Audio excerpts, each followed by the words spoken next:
Hello guys, আমি ক্লিয়ারটিস channel থেকে রাহুল বলছি এবং আমি আজকে তোমাদের কাছে আরও একটা নতুন ভিডিও নিয়ে চলে এসেছি যে চালি কি পদ্ধতিতে রং করা হয়।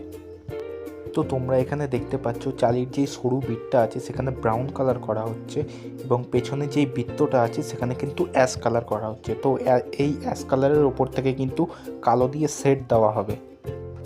এবং আমি তোমাদের একটা কথা বলে রাখি, আমাদের যে ঠাকুরের কারখানাটা আছে সেটা হচ্ছে হুগলির ত্রিবেণীতে অবস্থিত এবং এই ঠাকুরের কারখানায় আমার জেঠুরা কিন্তু ঠাকুর বানায় এবং আমিও তাদের সঙ্গে মাঝে মধ্যে কাজ করে থাকি।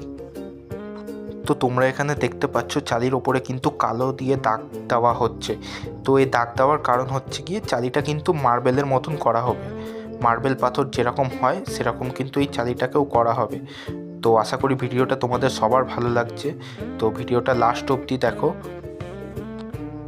তো তোমরা এখন যে দাঁড়াটাকে দেখতে পাচ্ছ রং করছে চালিটা, সেই দাঁড়াটার নাম হচ্ছে গিয়ে বিল্টুদা এবং এই দাঁড়াটার বাড়ি কিন্তু ত্রিবেণীতেই। তো তোমরা এখন দেখতে পাচ্ছ যে কালোর ওপরে কিন্তু হলুদ দিয়ে সেট করা হচ্ছে বা হলুদ দিয়ে দাগ দেওয়া হচ্ছে। তো এর ওপর কিন্তু বার্নিশ দেওয়া হবে। তো তোমরা এখন দেখতে পাচ্ছ চালির যে ওপরে পোর্শনটা সেখানেও কিন্তু হলুদ দাগ দিয়ে নেওয়া হচ্ছে। তো এরপরে কিন্তু তোমরা পুরো ঠাকুরের ফিনিশিংটা দেখতে পারবে। আশা করি ভিডিওটা তোমাদের সবার ভালো লেগেছে এবং অনেক সুবিধা হয়েছে যে কীভাবে কি চালি রং করলে ভালো হয়। এবং চ্যানেলটাকে সাবস্ক্রাইব করে পাশে থেকো আরও নতুন ভিডিও পাওয়ার জন্যে।